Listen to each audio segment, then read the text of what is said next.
Menú de tres platos, el podcast que te cuenta la interna de la industria alimentaria, es presentado por Foodtech. Hola a todos, hola a todas, muy bienvenidas y muy bienvenidos a un nuevo episodio de nuestro podcast Menú de tres platos. Hoy les voy a presentar un nuevo tipo de episodio de nuestro podcast que hemos llamado la sobremesa. ¿Y qué es la sobremesa? Es un espacio para contar historias, para contar noticias y básicamente comentar acontecimientos que estén, por supuesto, relacionados con el mundo de los alimentos. Pero este tipo de programa, la sobremesa, va a ser de tipo unipersonal, es decir, como un monólogo. Obviamente no es la idea de este podcast hacer una clase o hacer una exposición académica, sino que es contar una historia o comentar un suceso y compartirlos con ustedes. Ahora, ¿por qué hicimos esta nueva forma de episodio? Que, ojo, no van a ser todos los episodios así de aquí en adelante. Ya, por supuesto, vamos a seguir teniendo nuestro formato usual, ¿cierto? En que estamos Álvaro y yo. O también vamos a tener invitados y por lo tanto vamos a hacer tres, o voy a hacer yo con el invitado o Álvaro con el invitado, ahí nos vamos a ir acomodando. Pero el tema de por qué nace esta idea de hacer episodios de monólogos, a los cuales hemos llamado sobremesa, como les dije, es que hay momentos de la vida, queridos escuchas, que nos es muy complejo juntarnos a grabar el podcast. Ustedes van a decir, qué exageración, ¿cómo no van a poder encontrar una hora en la semana para juntarse a hablarles ceras, ¿no? a compartir con nosotros, ¿cierto? Pero sí, a veces nos pasa, sobre todo cuando las semanas son cortas, cuando son semanas de mucho trabajo, cuando son semanas en que hay algunos incendios en los trabajos, en que no logramos, además, eh, eh, coordinarnos para estar los dos en una misma hora, en un mismo lugar o en una misma transmisión, ¿cierto? No siempre estamos en el mismo lugar, también lo hacemos vía online.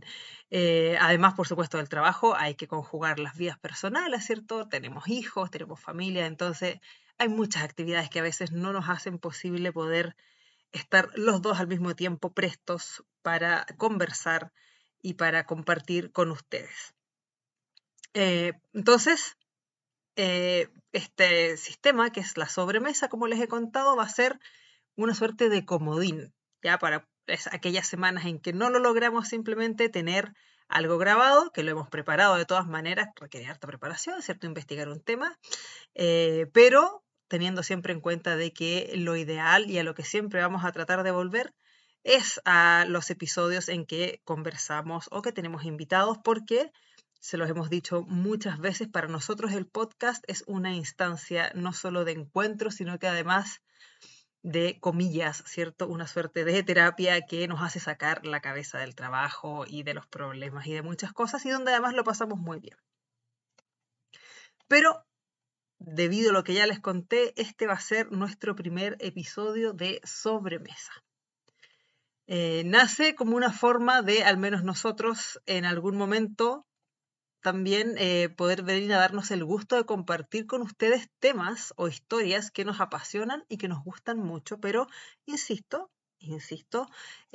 siempre van a tener que ver con la industria de los alimentos de alguna u otra manera. ¿Y de qué se va a tratar este primer episodio de Sobremesa? Yo hoy día les vengo a contar una historia que a mí me gusta mucho, y es la historia de la sal, ¿cierto? La sal eh, que siempre tenemos en la mesa, que siempre tenemos en la cocina, que siempre está a mano y que nunca falta. La sal es un alimento que forma parte de nuestro día a día de manera tan rutinaria que de hecho la olvidamos hasta que no la tenemos cerca. No sé si les ha pasado alguna vez irse de vacaciones, no sé, a campamentos o a cabañas, o a un lugar donde en el fondo uno tiene que llevar sus propios alimentos, digamos, no es que uno vaya a un restaurante, eh, y justo no lleva sal porque no se te pasa por la mente al momento de hacer como la lista de cosas que tienes que llevar, y hay que salir a comprarla corriendo, a la rápida, pero con urgencia además, porque no puede faltar la sal. Sin sal simplemente hay muchas cosas que no funcionan. Además, un alimento que a medida que nos hemos vuelto más longevos como humanidad y que además nuestras dietas han ido incorporando cada vez más alimentos procesados, se ha ido convirtiendo en un riesgo de salud pública que es muy difícil de controlar. Cualquier persona hipertensa, y yo me cuento, en ese grupo, ¿cierto?, de los hipertensos, ese es mi dato, señora. Yo hace poco fui diagnosticada con hipertensión, que tiene factores genéticos y hereditarios y todo eso, pero también tienen que ver con la cantidad de sal que uno consume. Cualquier hipertenso les va a decir que controlar la cantidad de sal que se consume es un proceso y es un intento muchísimo más difícil de lo que la gente cree, porque no es solamente dejar de echarle sal a la comida, ya es limitar una gran cantidad de alimentos que traen la sal o el sodio, en este caso incorporado, digamos, desde su preparación.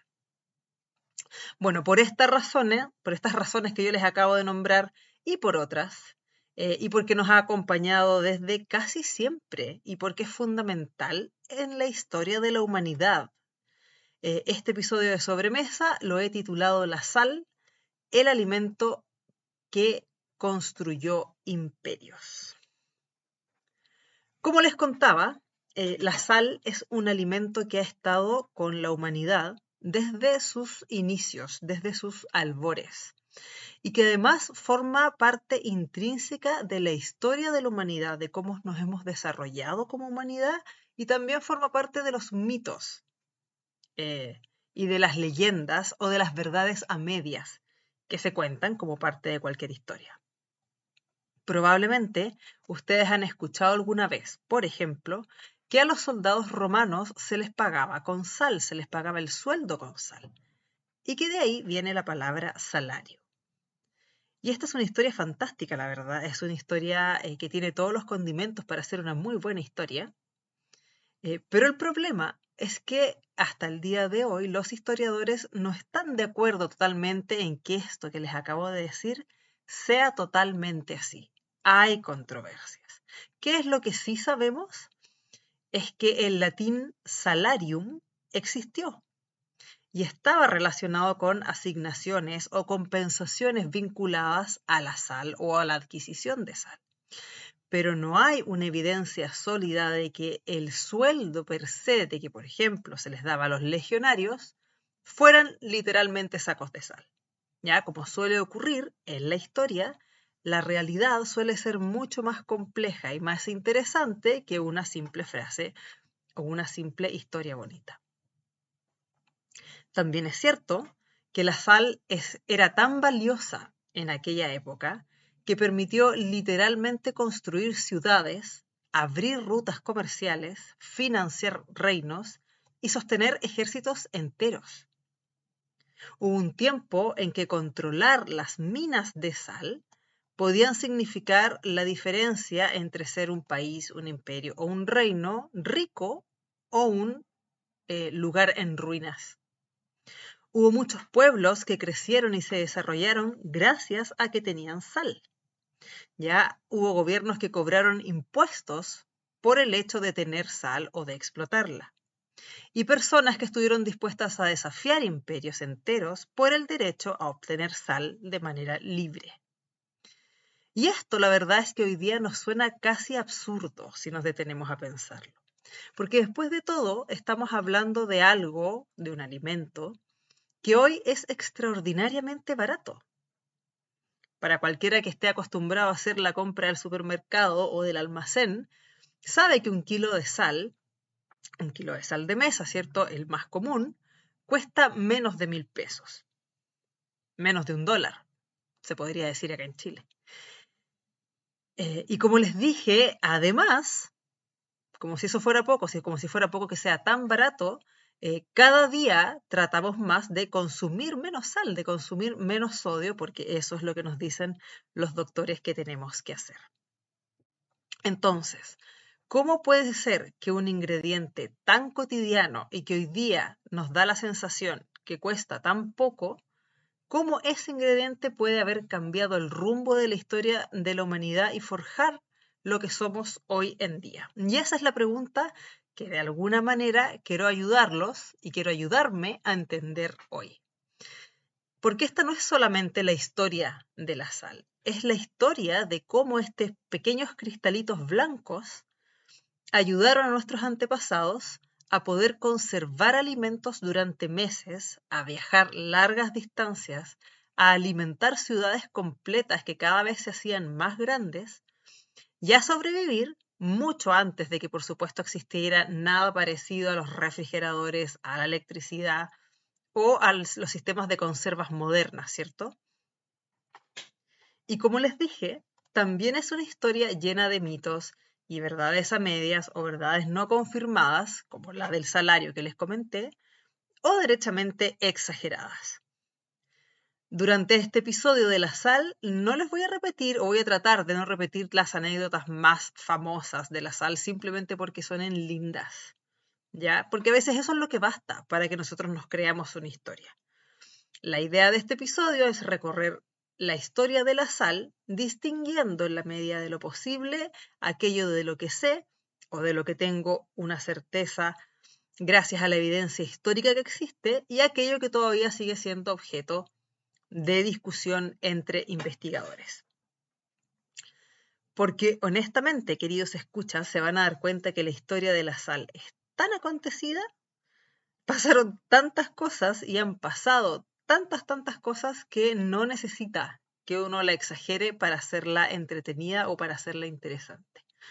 Es una historia que es suficientemente fascinante por sí sola.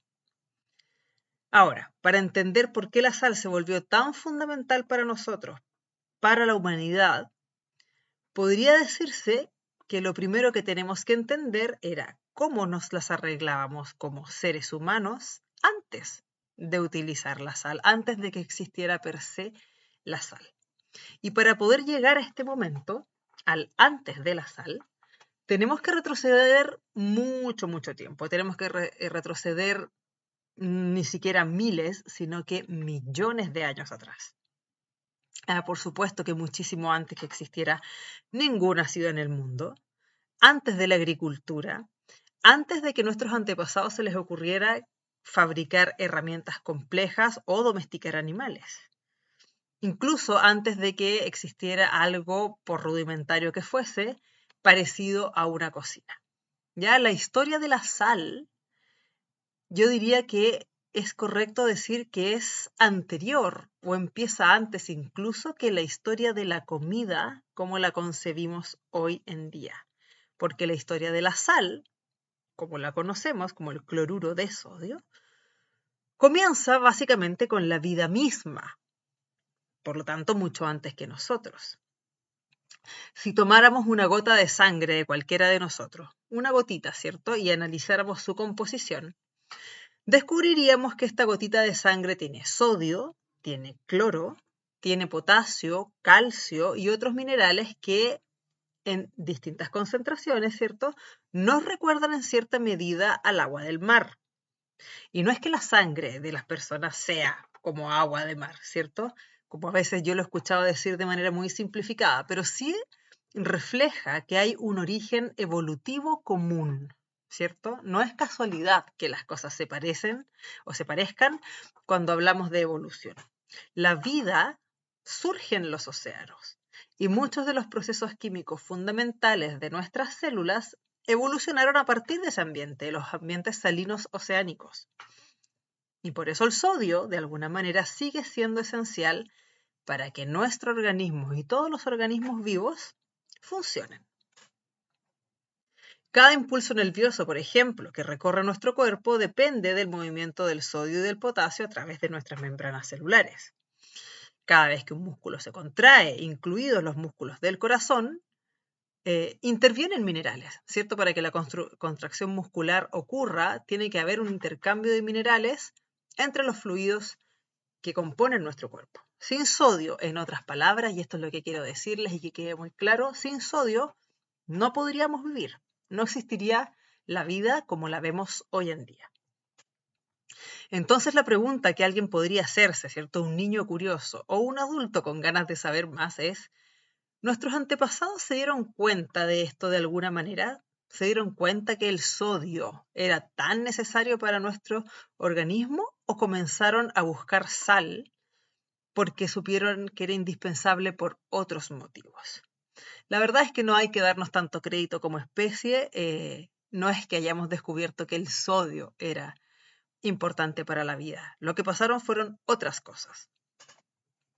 Los primeros humanos, ¿cierto? Cazadores y recolectores, obtenían el sodio que necesitaban para vivir a través de la carne. Eran principalmente personas, humanos, que tenían dietas carnívoras, ya porque su dieta se basaba en cazar animales y además agregarles algunos otros alimentos naturales que venían más bien de la recolección. Ya para quienes vivían cerca del mar, además, había acceso a recursos marinos, pescados y mariscos, que les aportaban minerales adicionales. Ahora, mientras las poblaciones humanas fueron muy pequeñitas y fueron migrantes, las dietas se mantuvieron muy diversas y muy diferentes a las dietas actuales. Y en ese tipo de dietas, que ya hemos hablado, eran principalmente carnívoras, la sal y el sodio nunca fueron problemáticos porque lo obtenían del consumo de carne animal, ya obviamente, de carne y de algunas otras cosas de recolección. Pero ¿qué fue lo que pasó? ¿Qué hizo que la sal de pronto fuera importante?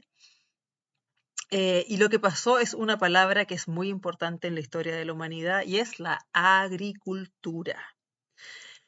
Hace más o menos 12.000 años atrás, o por ahí, distintos grupos de humanos empezaron a asentarse y a dejar de ser nómades. Y empezaron a cultivar plantas y a domesticar animales. Nacieron aldeas donde se empezaron además a concentrar muchas más personas que las simples tribus y después de las aldeas empezaron a aparecer las ciudades por rudimentarias que fueran. Y eso es lo que empezó a cambiar todo. La dieta, basada principalmente en carnes y en algunas cosas de recolección, como les conté, empezó a variar para hacer una dieta con un componente de cereales y vegetales muy importante. ¿Ya? Y esta es una dieta donde el aporte de sodio es muchísimo menor que las dietas que son principalmente basadas en el consumo de carne. Y el cuerpo humano sintió este cambio. Y por lo tanto se empezó, para decirlo de una manera rudimentaria, se empezó a sentir que hacían falta algunos minerales que antes nos entregaba la carne. Pero ese además no fue el principal problema. El principal problema fue que mientras más gente hay en un mismo lugar, por ejemplo en una aldea grande o algo que se está convirtiendo en ciudad, más bocas hay que alimentar durante periodos largos de tiempo, por lo menos durante todo un año. Ya, porque una buena cosecha puede durarte varios meses, pero el invierno siempre llega, no vamos a saber nosotros que estamos aquí, ¿cierto? Como pingüinos pasando el invierno en Chile. Ya, y a veces la sequía también llega, y no siempre hay animales disponibles que tú puedas cazar. Entonces, en algún momento, de a poco van haciendo la idea genial, fabulosa y que cambiaría lo que somos como humanidad, de que es necesario guardar alimentos por periodos de tiempo largos y extensos. Y ahí fue cuando la sal se hizo totalmente indispensable. Se hizo la princesa protagonista de la historia. Pasamos a como humanidad, como grupo, depender de la sal. Y esta es una idea muy impresionante, muy wow, ¿cierto? En un mundo actual donde, insisto, nos cuesta imaginar qué hacer qué se hacía para conservar los alimentos, porque hoy día tenemos refrigeradores, pero es cosa de ver qué pasa cuando hay cortes de luz prolongados y el refrigerador no está funcionando. El tema de cómo conservar la comida se empieza a ser importantísimo. Hoy en día abrimos el congelador y tenemos alimentos congelados, tenemos carnes, tenemos verduras, tenemos hasta frutos congelados. Abrimos el refrigerador y tenemos lácteos, tenemos yogur, tenemos verduras que también refrigeramos. Si algo sobra del almuerzo, lo guardamos y probablemente va a seguir en buenas condiciones por 1, 2 o 3 días más.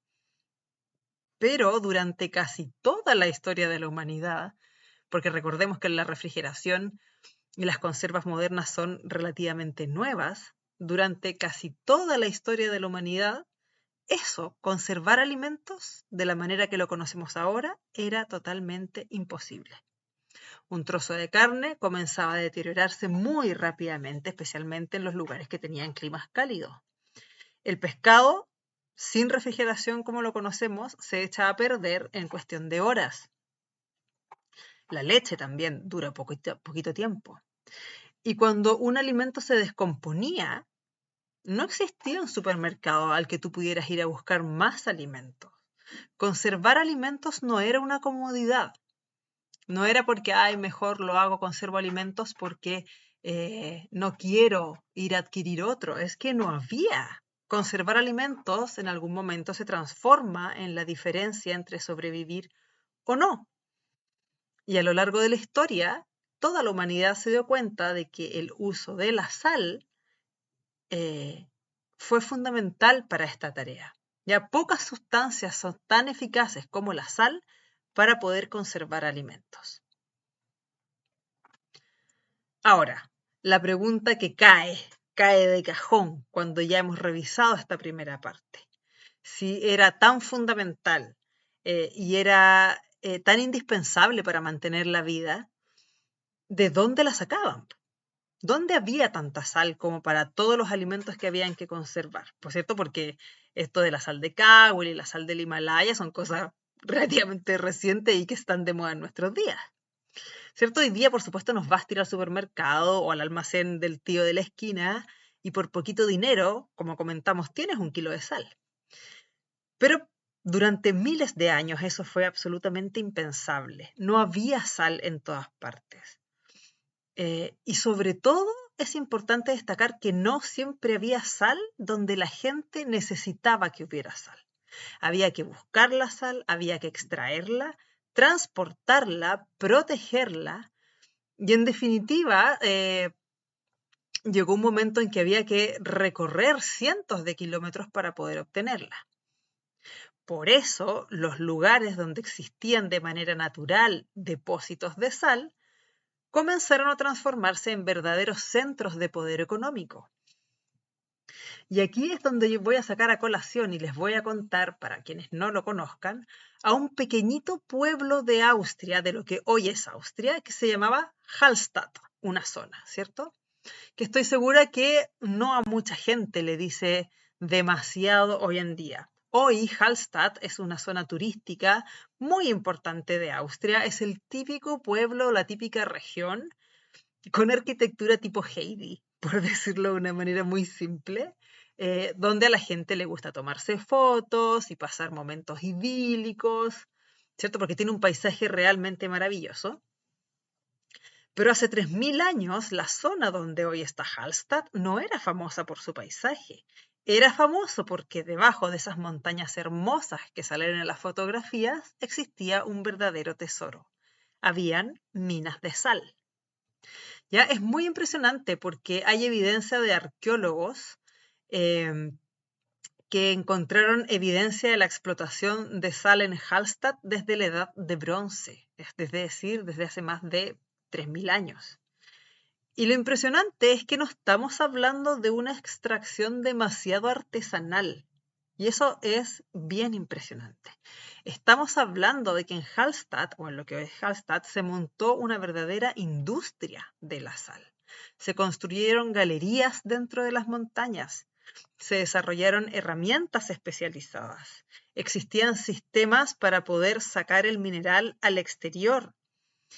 Y desde allí comenzaba un viaje que podía recorrer cientos de kilómetros para llevarse esta sal que salía de Hallstatt a otras zonas de Europa. Ya para los que han leído El Señor de los Anillos o han visto sus películas, yo siempre me he imaginado esto de Hallstatt como las minas de Moria, estas galerías gigantescas, oscuras, pero que se nota que había una civilización allá adentro. La sal que extraían de Hallstatt alimentó redes comerciales que conectaban gran parte de Europa Central, muchísimo antes que siquiera se pensara en existir un imperio romano. De hecho, fue tan importante que los historiadores hablan incluso de la cultura Hallstatt, porque la riqueza que se generó por la minería de la sal permitió el desarrollo de una sociedad extraordinariamente próspera para el tiempo del que estamos hablando. Ahora, mientras en Europa, o parte de ella, ¿cierto?, se vivía de la sal de Hallstatt, en China, o lo que hoy vendría a ser el territorio chino, según algunos registros históricos, la producción de sal también era una actividad que ya estaba totalmente organizada. ¿Ya? Algunas fuentes incluso sugieren que existían formas estatales de administración de la sal, ¿cierto? En épocas muy tempranas.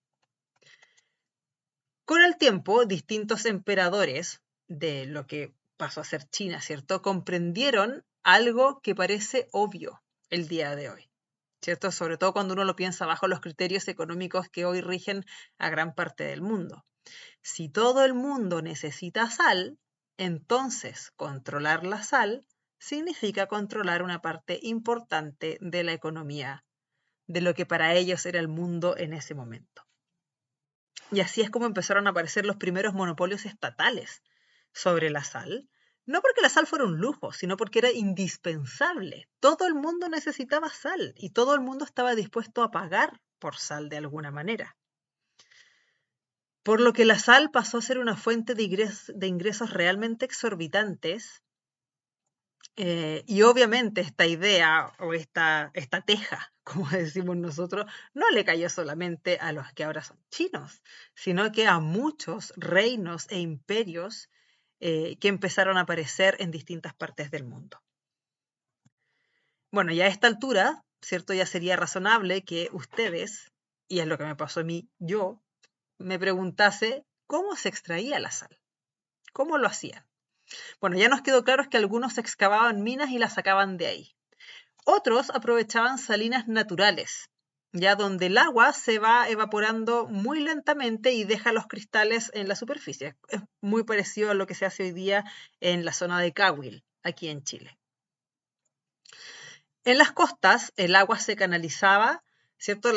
Se canalizaba desde el mar hasta unos estanques poco profundos y los dejaban al sol y ahí se evaporaba.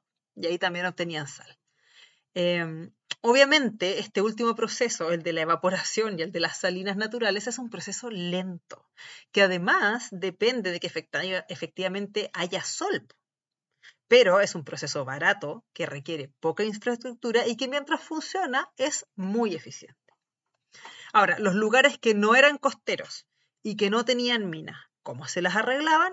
Estaban obligados a ir a comprar sal y trasladarla. Y aquí es donde aparece una consecuencia que nos va a ir convirtiendo poco a poco en quienes somos ahora. Donde no había sal, aparecieron caminos para poder llegar a la sal. Y si aparecen caminos, todos sabemos, aparece el comercio. Y con el comercio aparecen las ciudades. De modo que la sal no solo viaja, sino que además la sal obligó a construir mundos alrededor de ella. Ya, por eso es que muchos decimos que la sal no es la historia de un mineral, ¿cierto? La historia de la sal no es solamente la historia de un mineral o de un alimento. Es la historia de las personas que dependieron de la sal, de mineros, de comerciantes, de gobernantes, de familias. Y por supuesto, cuando fue evidente que la sal era la riqueza, nació la pregunta, y bueno, ¿quién se va a quedar con este poder? Hasta ahora, queridos escuchas, hemos hablado de la sal como un tesoro, ¿ya? Porque en esa época efectivamente lo era. Pero todavía no hemos respondido a una de las preguntas más importantes. ¿Qué tiene de especial la sal para impedir que un alimento se eche a perder? ¿Ya? Démonos el tiempo de hablar de lo que yo llamo el superpoder de la sal para conservar los alimentos. Porque mucho antes de que existieran los refrigeradores, los congeladores y las conservas industriales, la sal, como ya lo hemos dicho, fue lo que la humanidad tuvo a mano para resolver uno de los problemas más importantes, cómo impedir que la comida se eche a perder y se pierda. Para esta parte es súper importante que se puedan imaginar, por ejemplo, un pedazo de carne crudo o un pedazo de pescado que si ustedes lo dejan ahí al aire libre, si lo dejas por un ratito muy corto, está bien, no pasa nada. Pero luego de un rato más prolongado empieza a pasar algo que es súper inevitable. ¿Ya? Y es que comienzan a actuar los microorganismos, bacterias, levaduras, hongo. Y lo importante es entender que no es que los alimentos estén sucios, ya es porque los alimentos no son estériles, como les hemos dicho muchísimas veces en muchísimos programas. Ya los alimentos per se tienen microorganismos y además hay microorganismos en todas partes, en el aire, en el suelo, en el agua, encima de nuestra piel, de manera natural. Y cuando estos microorganismos encuentran las condiciones adecuadas para multiplicarse, lo hacen muy, muy rápido. ¿Y qué es lo que necesita un microorganismo para multiplicarse? Temperatura, alimento o nutrientes y por sobre todo necesita agua. Y aquí es donde aparece el superpoder de la sal. La sal tiene una capacidad absolutamente extraordinaria de atraer agua, de robarse el agua del medio que la rodea. Entonces, cuando tú cubres un alimento con suficiente sal, ocurre un fenómeno que se llama osmosis, ¿ya? Que para ponerlo en fácil, es que la sal extrae el agua de los alimentos y los va dejando secos. Y lo mismo pasa con las bacterias. ¿Ya? También la sal puede extraer el área de las bacterias que intentan multiplicarse en el alimento e impide que lo hagan. En el fondo, para ser súper claros, la mayoría de los microorganismos no puede seguir multiplicándose en ausencia de agua, ¿cierto? Cuando hay desecación. Y algunos definitivamente se mueren. Ahora, también hay bacterias, y sé que alguien lo habrá pensado cuando me estaba escuchando hablar, que son capaces de soportar la presencia de una gran cantidad de sal. Y ahí esas se llaman bacterias halófilas. Por lo que la sal no es capaz en rigor de esterilizar un alimento. Lo que hace la sal es reducir la cantidad de agua disponible para que los microorganismos puedan multiplicarse y echar a perder los alimentos. Ya, en la industria alimentaria hablamos de la actividad de agua, ya que no es exactamente cuánta agua tiene un alimento, sino cuánta del agua de un alimento está realmente disponible para que los microorganismos lo utilicen. Y la sal, queridos escuchas, es una de las herramientas más eficaces para disminuir esta disponibilidad de agua, para disminuir la actividad de agua. Entonces, con esta capacidad de la sal, empezaron a ser posibles alimentos que aún más en la antigüedad eran imposibles de imaginar. Empezaron a haber pescados que podían viajar miles de kilómetros por varios días, pero que llegaban en buenas condiciones a destino. Empezaron a haber carnes que se podían almacenar por meses, jamones curados, quesos madurados que se producían en las temporadas de alta producción, pero que se podían guardar para afrontar los meses del invierno cuando la producción era baja. Entonces, la sal no solamente hizo que la comida no se echara a perder, sino que ayudó a crear nuevas formas de alimentación que además mantenemos hasta ahora. A pesar que hoy día, cierto, no necesitamos a la sal como conservante porque usamos el frío principalmente. Ahora, una idea preciosa, pero realmente preciosa de esto que acabo de contarles, es que la sal no solo le da tiempo a los alimentos, ya porque además no hace que los alimentos sean eternos, sino que les da más tiempo, que es lo que le llamamos la vida útil. Y al darle más tiempo a los alimentos, también le dio tiempo a las personas. ¿Tiempo para qué? Para viajar. Les dio tiempo para comerciar, para sobrevivir al invierno, para construir, para pensar y para hacer cosas más elevadas también. La sal hizo que además, desde un punto de vista académico, desde un punto de vista de las teorías de las cosas, la humanidad pudiera avanzar, porque no tenían que estar preocupados de ir a cazar alimentos ni estar preocupados constantemente acerca del alimento.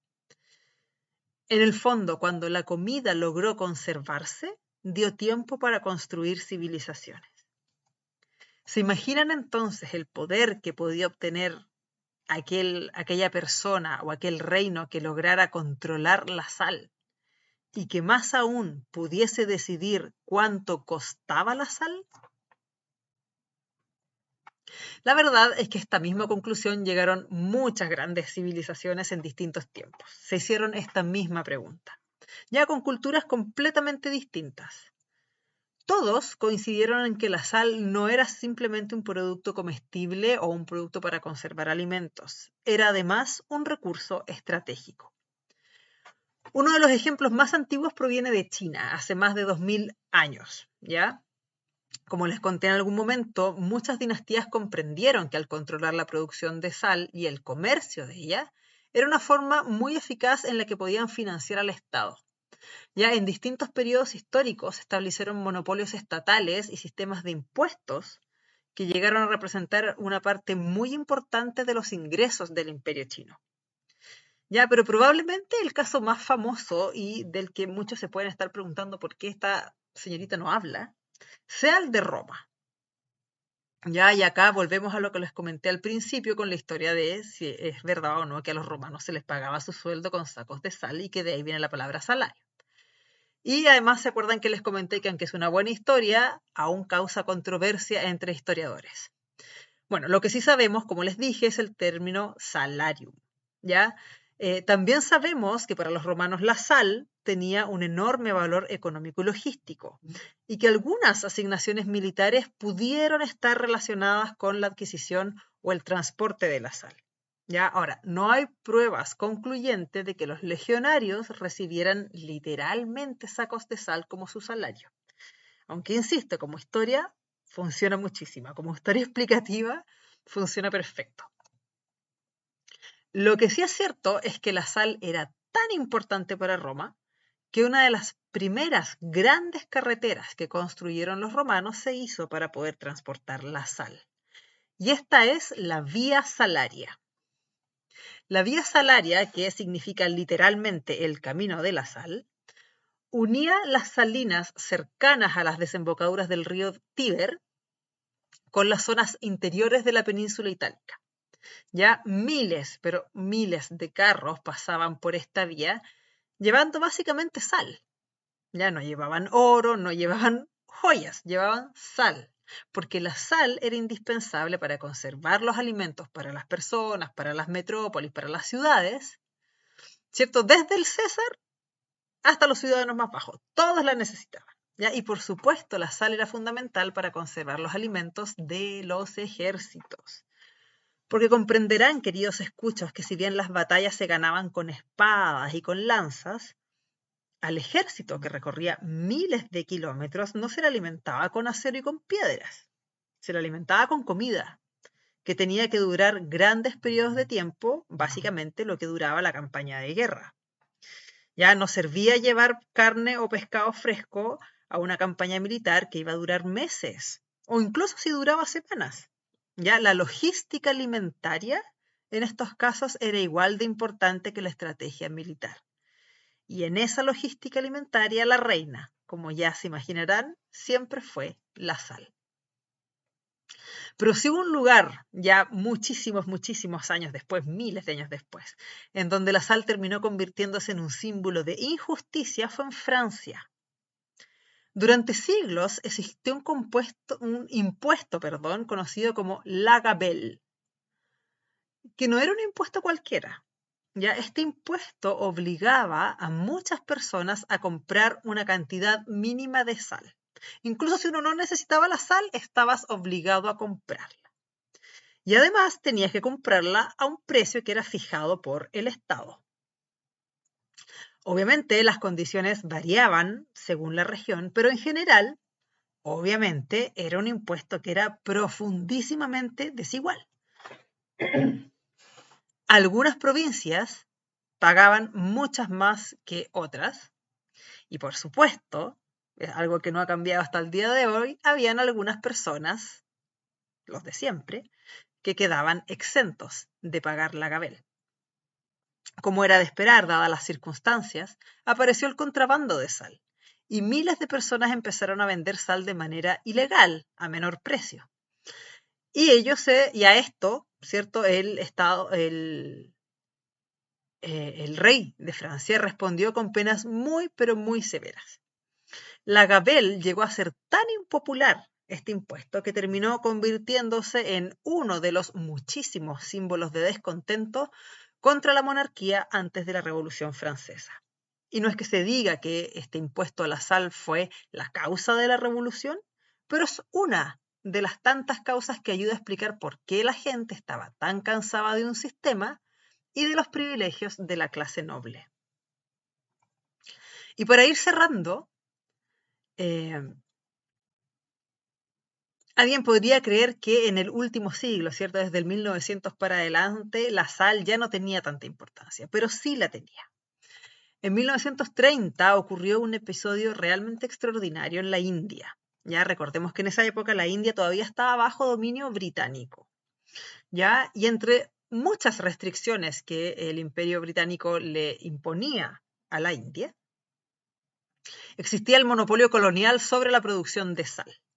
Ya a los habitantes de la India se les prohibía libremente producir su propia sal y tenían que comprársela al Imperio Británico, que por supuesto la gravaban con impuestos. Hasta que apareció un tal Mahatma Gandhi, que les debe sonar, y organizó una protesta que consistía básicamente en caminar. Hizo una caminata de casi 400 kilómetros, poquito menos, hasta el mar Arábigo por 24 días, y partió esta caminata con solo 78 seguidores y cuando ya terminó luego de los 24 días se había unido a esta marcha cerca de 5.000 personas. Cuando llegó a la playa, ¿cierto? Se agachó, recogió un puñado de sal y lo declaró ilegal. Y con este gesto desafió el monopolio británico que había sobre la sal. Alguien podrá decir con la perspectiva de los años o cómo funcionan las cosas hoy en día que este era un gesto muy pequeñito, pero la verdad es que fue muy simbólico, porque Gandhi, al igual que tantos otros, entendió que todo el mundo necesitaba la sal. Y a partir de este acto que él realiza totalmente pacífico, además, se desató una ola de desobediencia civil. Y en toda la India se comenzó a producir sal de manera artesanal, evaporando el agua del mar. La marcha de la sal movilizó a miles de personas, ya les dije, por lo menos 5.000 personas siguieron a Gandhi, y tuvo un impacto internacional enorme. En el fondo, no consiguió por sí sola la marcha, la independencia de la India, que iba a llegar varios años después, pero se convirtió en uno de los episodios más emblemáticos del movimiento de resistencia no violenta.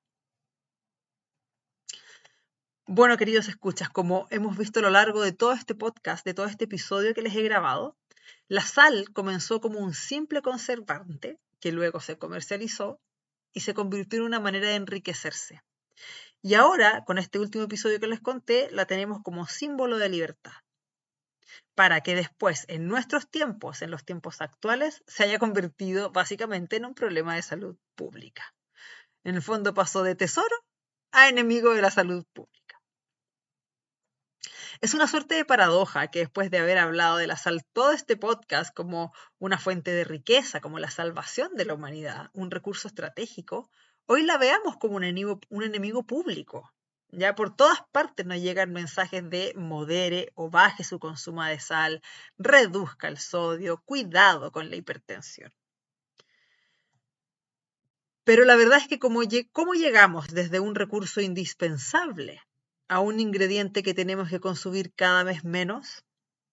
La verdad es que la respuesta es que no es que la sal haya dejado de ser importante o que haya dejado de tener características que no son, que son buenas para la humanidad. Lo que cambió no fue la sal, lo que cambió fue el mundo. Ya la sal nunca fue tan abundante como lo es hoy en día y por lo mismo nunca antes fue tan barata como lo es hoy en día. Nunca estuvo más presente en nuestra alimentación, además, porque la verdad es que mucha gente cuando piensa en la sal piensa en el salero, tal como les dije al inicio de este podcast. Uno le dicen sal y se imagina el salero encima de la mesa, ¿ya? Pero curiosamente la sal no es donde más se usa como el salero encima de la mesa. Ya la mayor parte del sodio que consumimos y que consumen muchas personas provienen de los alimentos procesados y ultraprocesados. Panes, embutidos, quesos, snacks, sopas instantáneas, salsas, comidas listas para el consumo y un largo etcétera. En la mayoría de los casos, la verdad es que ni siquiera percibimos la cantidad de sal o de sodio que estamos consumiendo. Y eso cambia completamente la conversación, ¿ya? Porque ya no hablamos de la pizca de sal que le agregamos a la carne, ni el poquito de sal que le ponemos a la ensalada, sino que hablamos de un sistema alimentario que es completamente distinto al de generaciones pasadas. No me estoy refiriendo a la forma de alimentación de los romanos, ni de los chinos que hablamos, ni siquiera a los de la Revolución Francesa. Me estoy refiriendo a que el sistema alimentario actual es completamente diferente al de hace 40 años o 50 años. Entonces, si bien seguimos utilizando la sal, entre otras cosas, por su capacidad para preservar alimento, hoy además no es un producto que utilicemos de manera doméstica, sino que se usa en escala industrial. ¿Ya? ¿Por qué utilizamos la sal? Porque controla microorganismos, porque reduce la actividad de agua, porque da textura a los alimentos. Un punto muy importante, la sal mejora las características sensoriales, como el sabor de los alimentos. Por ejemplo, en productos muy dulces, la presencia de sal o de sodio hace que ese dulzor se sienta más fuerte, ¿ya? Y también alarga la vida útil de los alimentos. Pero también es cierto que todas esas grandes características que tiene la sal que la ayudan para todos estos procesos que mencioné, también los podemos hacer de otras maneras hoy en día. Ya para conservar podemos refrigerar, congelar, envasar al vacío. Hay distintos ingredientes que nos pueden ayudar a mejorar sabores. Hay distintos tipos de compuestos que nos pueden ayudar a alargar la vida útil.